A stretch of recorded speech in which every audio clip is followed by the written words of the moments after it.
Hey everybody, welcome.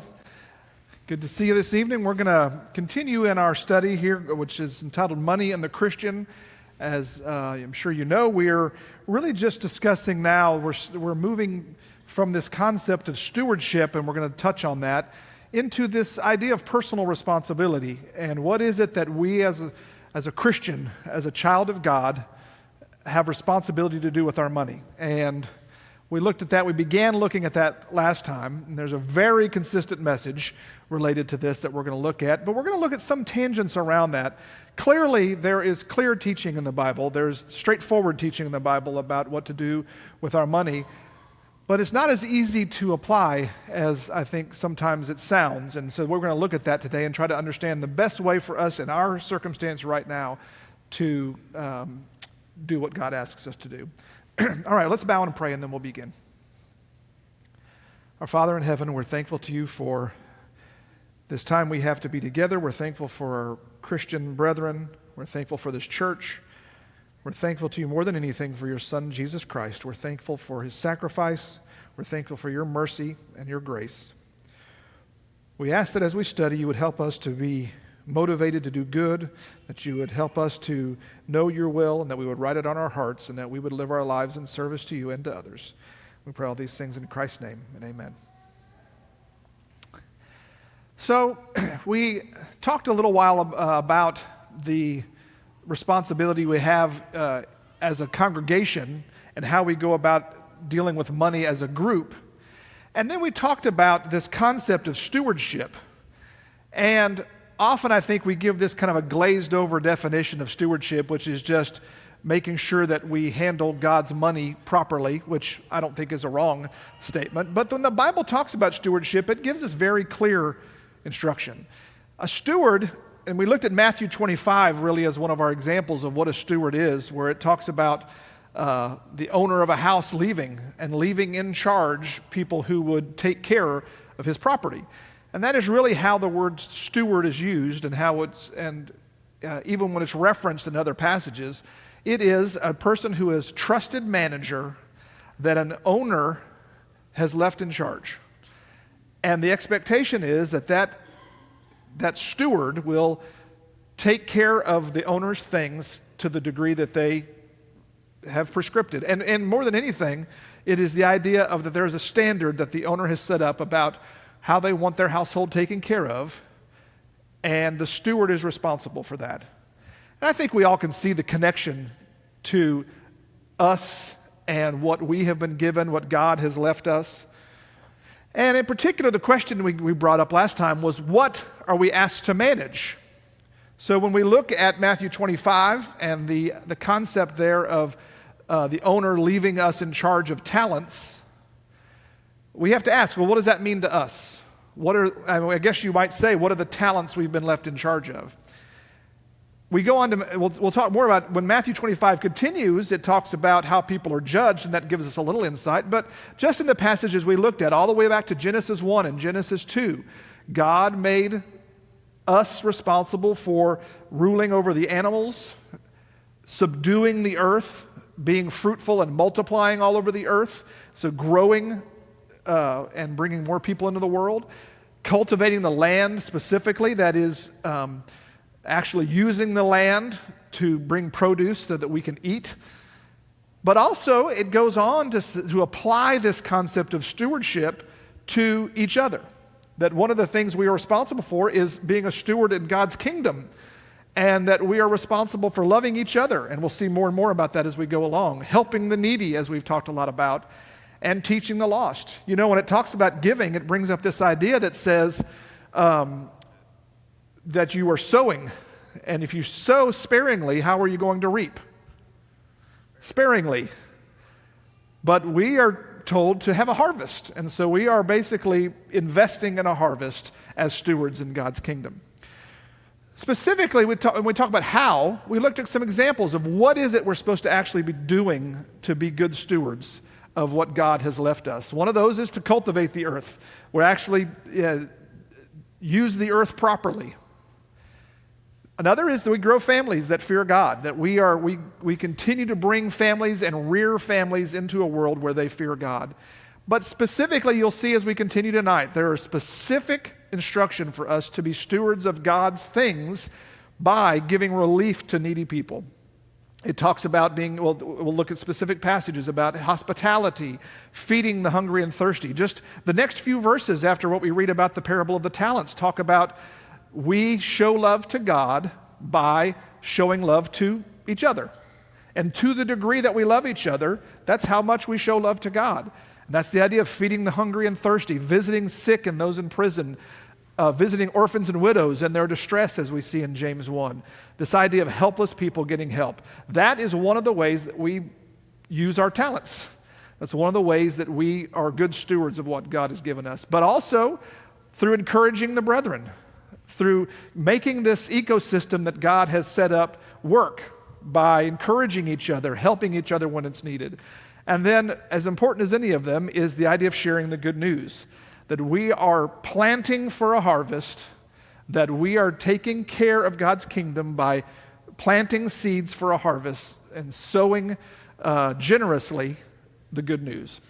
So I hope you'll see that as we continue here. This idea of taking care of what God has given us involves more than just spending the church's money properly, which we should, but it has to do with a lot more than that. I would like to look at a couple other passages before we move on, but we looked at Matthew 25 last time, and in particular, this idea in Luke 12, where it says, do not seek what you are to eat or what you're to drink, and do not keep worrying. That's how Luke 12 and verse 29 starts out. We've heard that in multiple passages, that one of the key principles of money and the Christian is do not worry. If we were to say, how is a Christian supposed to relate to money? One of the most clear principles in the Bible is, don't worry. In this passage it says, do not seek what you are to eat and what you are to drink, and do not keep worrying, for these things are what the nations of the world eagerly seek, and your Father knows that you need these things. So it's almost like God knows what you need, you have to trust that. But then it really says the opposite of worry. If we start at the beginning here in verse 29 and see stop worrying, the opposite of that is in verse 33. Sell your possessions and give to charity. Make yourselves money belts that do not wear out, an inexhaustible treasure in heaven where no thief comes near, nor does a moth destroy. For where your treasure is, there will your heart be also. So this is this concept. Don't worry about those things. Instead, do the opposite. Sell your possessions and give to those who have need. That's how the cycle that God has created works. We looked at Matthew 19, and this we won't go back to it, but this idea of him being asked, what do I need to do to inherit eternal life? And his first answer to this person was, obey the commandments. And he said, I have. And Jesus said in verse 21, if you want to be complete, go and sell your possessions and give to the poor, and you will have treasure in heaven, and come follow me. This, I believe we sometimes read this almost just as if Jesus was using hyperbole, that he was saying, almost just throwing out a test that this guy was definitely going to fail. Like, well, if you really want to be part of my kingdom, sell your possessions and give to the poor, and the guy left sad. But I think that Jesus wasn't playing games here. He was telling this person what they needed to do in order to be complete, or what other versions say perfect. If you really want to be where you need to be before God, this was required. James 2 we looked at, and we won't go there, but I do want to look at, if you want to turn over to 1 John 3, that's where we're going to continue on. But James 2 used this passage, this is this idea of the faith, and how faith without works is dead. And the example that it uses to show faith working is if a brother or sister is without clothing and in need of daily food, and one of you says to them, go in peace, be warmed and be filled, yet do not give them what is necessary for their body, what use is that? That is the example used to show the relationship between faith and works. That faith, by its very nature, is active. And in this case, it says, here's how you know a person who has faith. They see a person in need, and they don't just walk by, they give them what they need, what their physical needs are. We can't create a double spiritual reference here. I think that this to me, is a spiritual example with an actual physical expectation. That I think what he's saying is, when you see a person in need, to show faith, you help them. You genuinely help them. Now, 1 John 3 is where we ended last time. And it's a really strong statement. And I really want to kind of come to a head here with this strong statement in 1 John 3. Because it says in verse 15, everyone who hates his brother or sister is a murderer, and you know that no murderer has eternal life remaining in him. We know love by this, that he laid down his life for us, and we ought to lay down our lives for the brothers and sisters. So this is some strong statements here. The fact that he's saying a person who hates his brother or sister is a murderer, and no murderer has eternal life in him. And then he says, but whoever has worldly goods and sees his brother or sister in need and closes his heart against them, how does the love of God remain in him? Little children, let us not love with word or with tongue, but in deed and truth.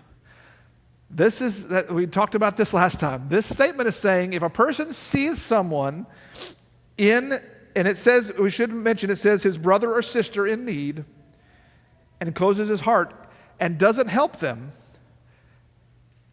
it is impossible that the love of God lives in them. He just questions it. He says, how could the love of God possibly live in this person if they see a person in need and they close their heart? You almost can visualize that. A person who has just shut off their compassion toward this person. He says that is the person that God's love does not live in. And so I wanted to kind of arrive here in this conversation because I hope you've noticed that, we read a lot of passages about God saying that we need to love one another and that there's the greatest commandment, love your neighbor as yourself. Faith without works is dead. And any time the question is asked or answered, what does it mean to love my brethren? What does it mean to love my neighbor? What does it mean to have faith and works? Anytime that answer is given, it says, helping our brother or sister who's in physical need. That is the example used to say, if you want to know what love is, if you want to know what true compassion is, if you want to know what it means to have faith with works, with an active faith, if you want to know what it means to be a Christian, it means seeing a person in need and helping them. Turn to Hebrews 13. I want to just kind of go through a few more verses. I don't want to short arm this at all because there's so much said about this. Hebrews 13 in verse 1. Let love of the brothers and sisters continue. Do not neglect hospitality to strangers, for by this some have entertained angels without knowing it. Remember the prisoners as though in prison with them, and those who are badly treated, since you yourselves are also in the body.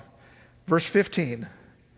Through him, then, let's continually offer up a sacrifice of praise to God, that is, the fruit of lips praising his name. And do not neglect doing good and sharing, for with such sacrifices God is pleased. This is just a picture being painted here by the Hebrew writer about what are Christians doing? What do Christians do?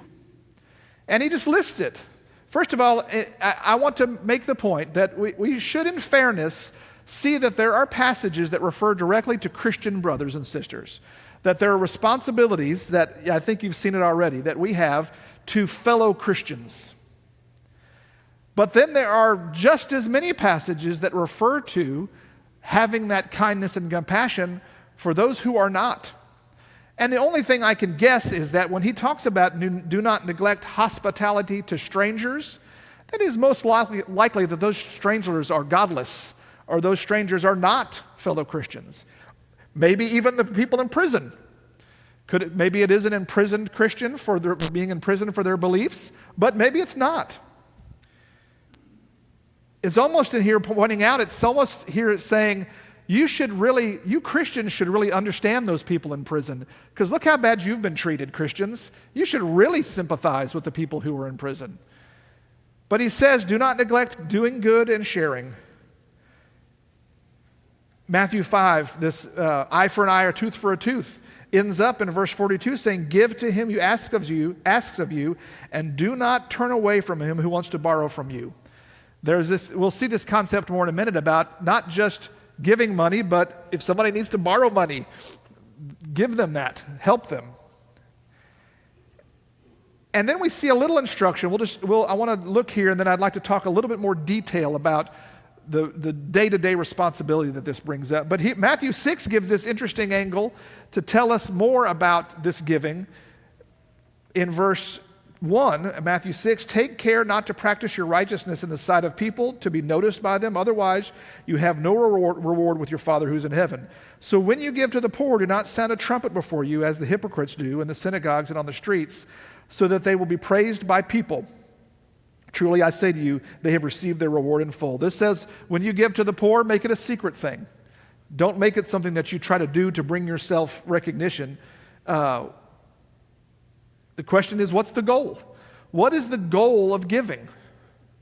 And we've talked about that already. It is bringing relief to needy people, relieving burdens, bringing people to Christ. So we look at all those, and I feel like there are these concepts now that we have that are straightforward.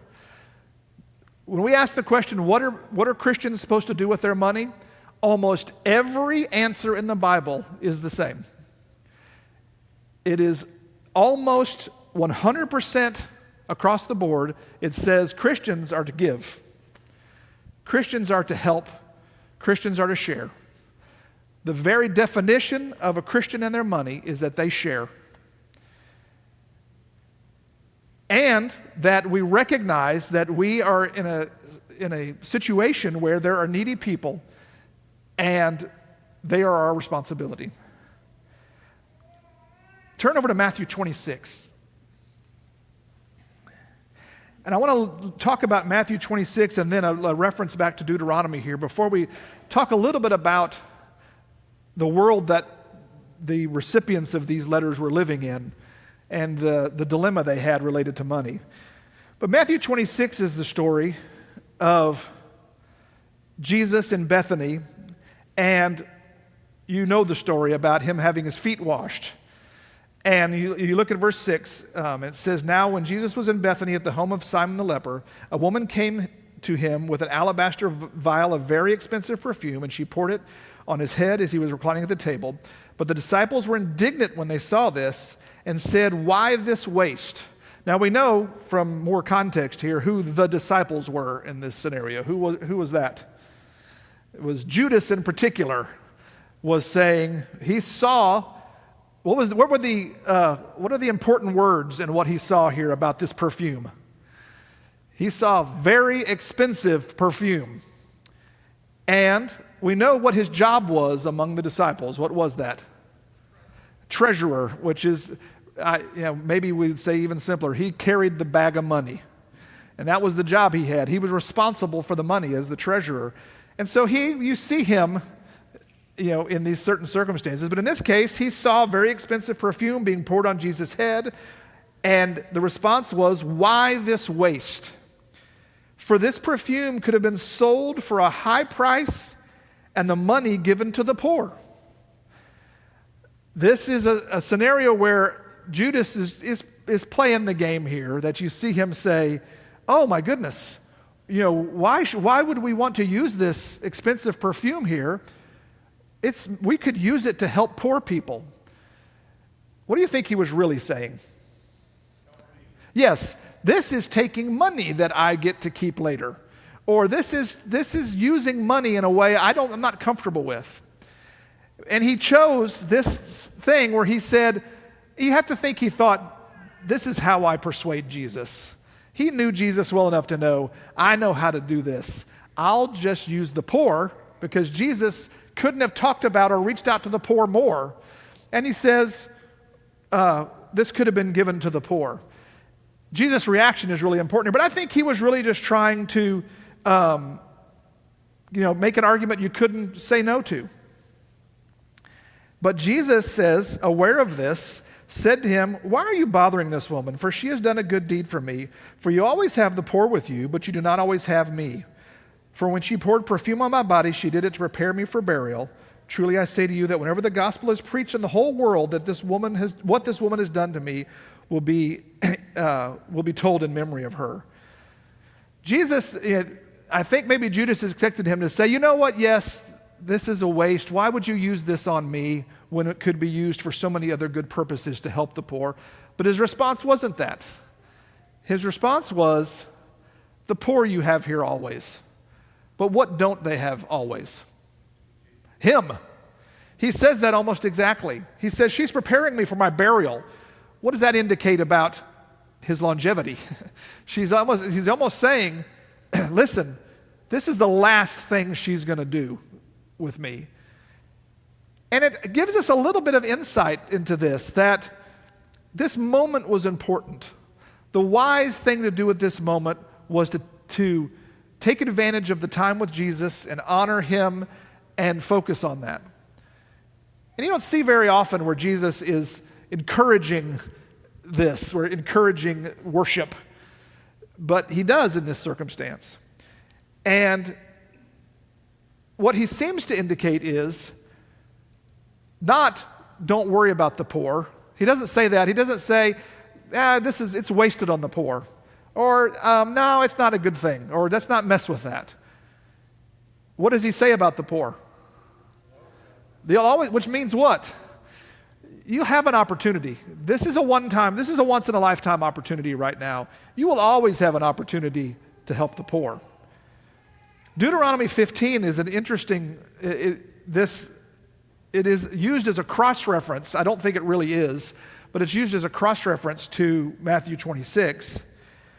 But it's such an interesting, to me, principle being taught in the old law. In Deuteronomy 15, it says, "At the end of every 7 years, you shall grant a release of debts. And this is the regulation for the release of debts. Every creditor is to forgive what he has loaned his neighbor.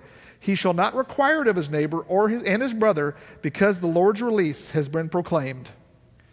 I don't know if you knew of this, but as a part of this law, what was the longest loan you could take out? 7 years. And at the end of that time, was it a balloon payment? Those of you who laughed have had a balloon payment before. For all you young people, don't sign up for a balloon payment. That's the only financial advice I'm going to give you in this class. Don't do that. But was that it? Into 7 years, the person who has borrowed is responsible for paying back in a balloon payment, or they will be killed. Is that what's taught here? What is the actual lesson? Forgive. And I find that so powerful that when money was borrowed or given, after that 7-year period, it was forgiven. It was given up, and that was God's plan. And in verse 3, "From a foreigner you may require it, but your hand shall forgive whatever of yours is with your brother. However, there will be no poor among you, since the Lord will certainly bless you in the land which the Lord your God has given as an inheritance to possess." And I won't read all this, but this principle is important, and it is one that still, I believe, is part of our church structure. This idea of forgiving debts and the purpose for it. If you go all the way down to verse 11, "For the poor will not cease to exist in the land. Therefore I am commanding you, saying, you shall fully open your hand to your brother, to your needy and poor in your land." Even all the way back to Deuteronomy and these laws, the principle was built in to say God's people will never be poor because they are forgiving and sharing and part of this compassionate community. That God's plan was that, because if you look even at America, when you find people who are in the worst financial crisis, there's a great likelihood it has to do with a loan. There's a great likelihood that it has to do with a loan that they can't pay, or that they took out that they shouldn't, or that has gone bad. Now, I'm not saying that's the case in every situation, but God had a plan for that. He said, I do not want my people to be holding each other to these financial requirements to their detriment. He wants his people to show love and compassion and forgiveness. And is it not appropriate that the concept of relieving a debt and the concept of relieving a person from a sin is the same thing? You've heard the word even on the news about student loans, and the word forgive quite a bit. But that to me is so important, that those concepts are the same. That you forgive a debt to a person financially, what are you doing? Do they owe you? Do they still owe you? Did they still owe you that money? Yes. Are you requiring them to pay it? No. You have relieved a burden from them because you are not requiring payment, even though they owe you. The same thing with God, the same thing when we are sinned against. Someone sins against us, we were truly wronged. But we forgive. We remove that burden from them. And that is, to me, so important as to how God's kingdom works. And it was that way, I think, all along. That even the way the church is told to work with money is the way that he had it built into his law. We help each other. We serve each other. We share. We give. We do not take advantage of our brethren and hurt them financially. It is not part of God's plan. I'd like to take a few minutes before we're done here tonight, and I wanted to just look at some questions. And I want to move into this discussion over the next class period, because I don't think that, based on the verses we've read and the discussions we've had, I don't think anybody here has to be convinced that we should give to the poor. I don't think anybody has to be convinced that the Bible teaches that we have a responsibility to give to the needy, to give to the poor. To me, the important questions are, should I sell my possessions and give them to the poor? Generally after class, Jim Harbaugh comes up to me to make some comment to me to break down one of my points and ruin it. And every class he does that. He'll come up to me and just make one little statement that ruins me. And he came up to me after the last class and said, Todd, you're a terrible teacher. You should give up. But after that, he said, so Todd, have you sold all of your possessions? Which I think you know the answer to that. Of course, luckily, I was able to ask him the same question, which the answer is no, just so you are aware. But to me, even though it was asked in an unfair way, it is a fair question. We've read very clear teaching on this. Sell your possessions and give to the poor. Give sacrificially. Give, share. But I would guess that it's not an extremely common thing. And I think that very often, I believe that it is a reasonable question to ask, what's keeping us from it? Because I don't believe it's greediness. I do not believe that in 2022 that Christians are greedy. Nor do I think that they are unwilling to give. But often I find questions come up. When we discuss sacrificial giving, questions come up. Sometimes they are like this, and I'm not saying any of you think this way. I'm saying these are questions that come up that I've asked myself. My resources are accounted for, I might say. There are plenty of people sitting in this room right now that probably don't have a lot of expendable income. That every dollar they've got, they know where it's going. There are people in this room who may be nervous about the next debit card payment they make, that you may be worried that it's not going to clear. I've been there. But we might say, well, I don't have extra resources, or I need to protect my long-term savings. And that, I think, is a very common thing. It is a very American concept that having a retirement savings or having a savings account, and rightfully so, I'm not discouraging a savings account, but some people will use that, the protection of their savings account, to keep from giving. They might also say something in this category. Whenever people ask me for money, I don't trust them. I get asked for money all the time, and I just don't trust the person asking me for money.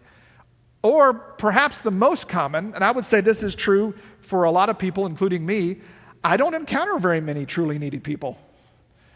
It may be that we live a life where we don't encounter people with basic physical needs. It just doesn't happen. And maybe we live in a country where it's hard to come across those people.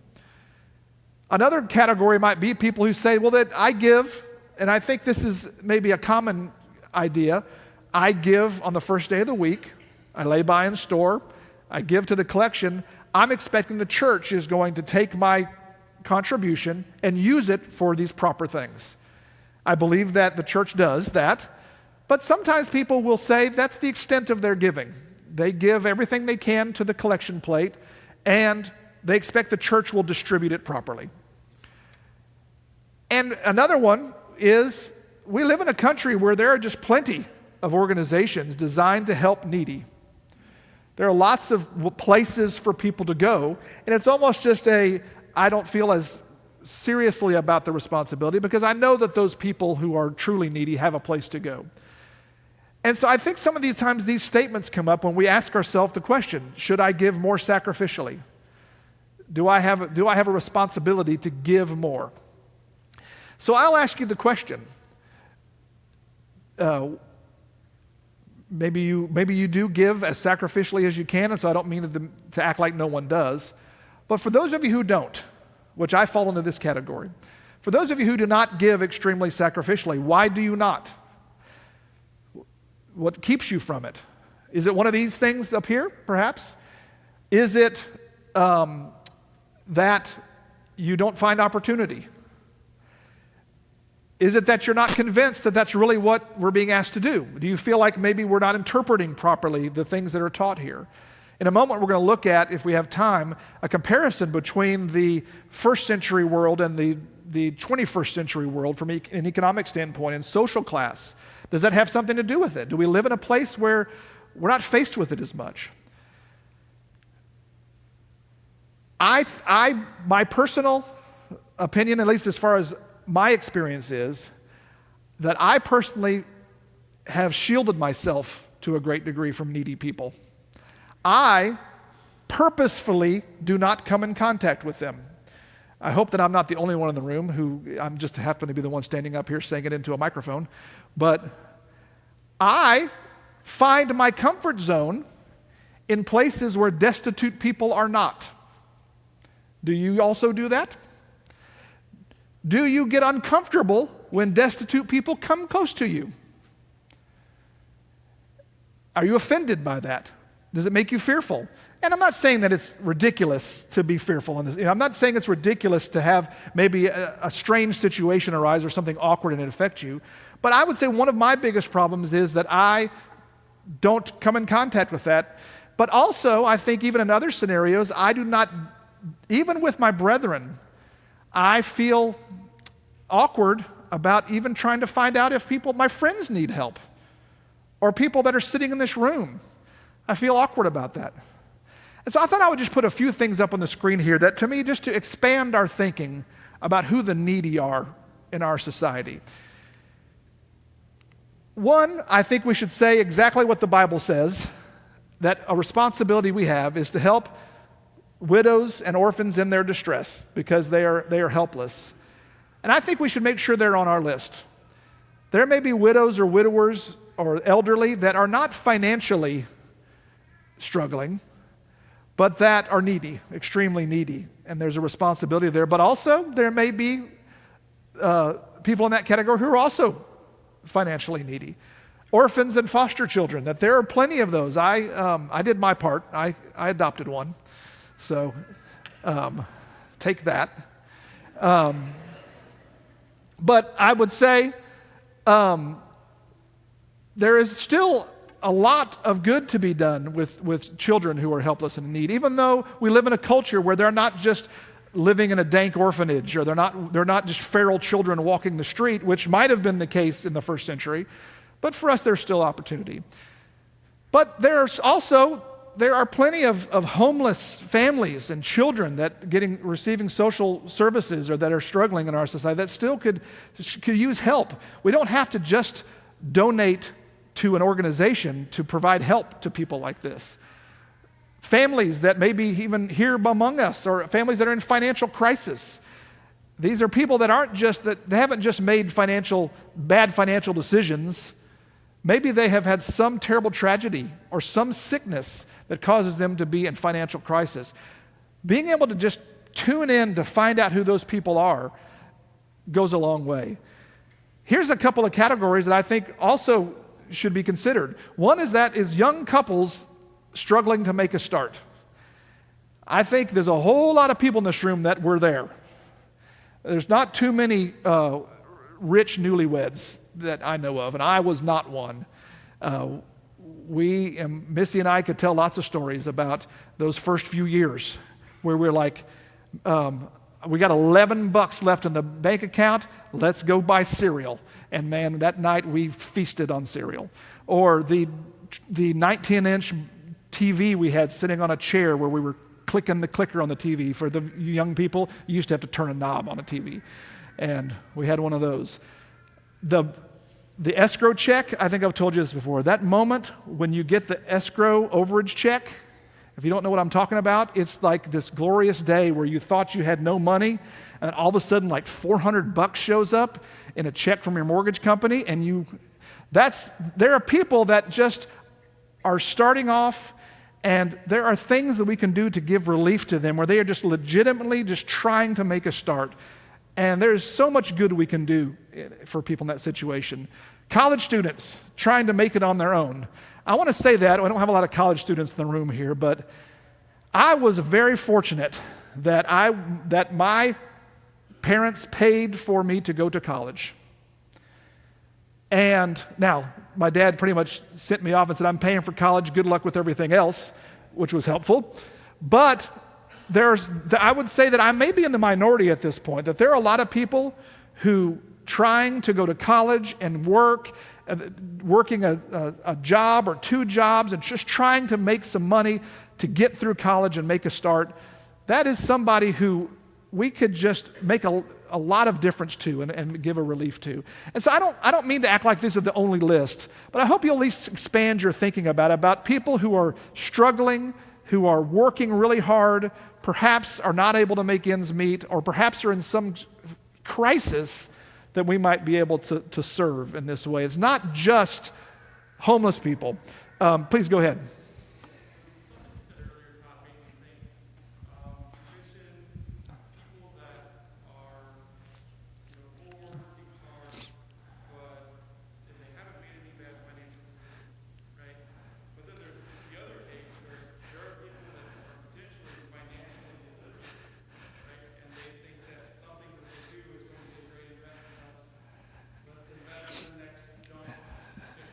Yeah.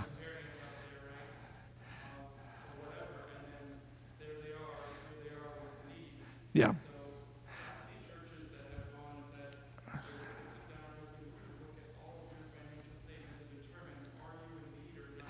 That's a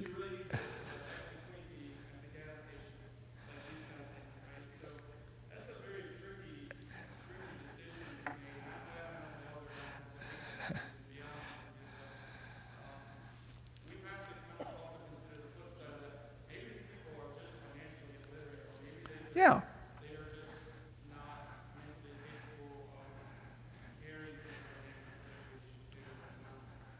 It's an important point that you make. Yeah, I'm glad you bring that up. I don't want to be misunderstood about that. And by the way, don't act like you don't own Bitcoin. Yeah, it's not doing well, but that's good. Yeah. But it's an important point that he makes. That I did not mean to indicate that there are people that are deserving of help or not. What I mean to indicate is there are some people who have just gone through a tragedy or some terrible time in life, and that happens to. There are other people who make bad decisions and now have to recover from that. And I'm certainly not one who's going to judge whether a person is deserving of support or deserving of help or not. The only thing I can judge it on scripturally is, are they willing to do the work as well? And so I would say the only thing I can scripturally judge on that is if a person is in need of financial help and we are going to help, they also are going to work. And we're both going to. Now that doesn't mean that a person might be unemployed or might be, so I'm not trying to make any judgments about that, but you are right to say that we cannot get into a situation where we get very particular about who we're willing to help and whether they made a decision that we think they deserve their plight. And so that is not something for me to speak on. But I'm glad you brought that up. Yeah. Well, that's what we're going to start next time, because here's the last one on my list. You'll notice I didn't put up here.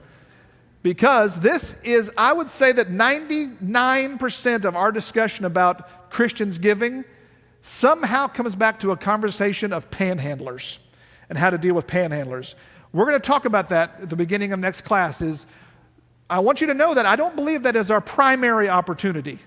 I don't believe that guys walking up to us or gals in the parking lot of the grocery store is our primary giving opportunity as Christians. But we need to talk about it because it may be an awkward situation. And we're going to look at what you alluded to in 1 Corinthians 6, that even though it's not about money, one of the principles of 1 Corinthians 6 whenever people are dealing with one another is, why not rather be wronged?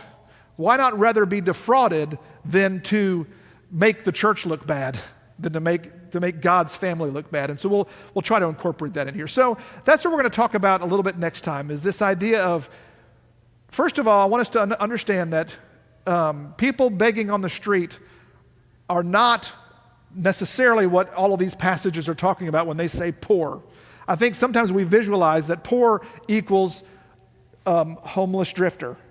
It does, but I think there are a whole lot of other opportunities as well. So that's where we're going to begin next time, is how do we handle that scenario? And then we're going to look at the society of the first century, the economic and social class structure of the first century, and the one of this century, and try to understand maybe some of the challenges that we deal with in this one. So very good. I appreciate your input, and we'll talk about that more on Sunday.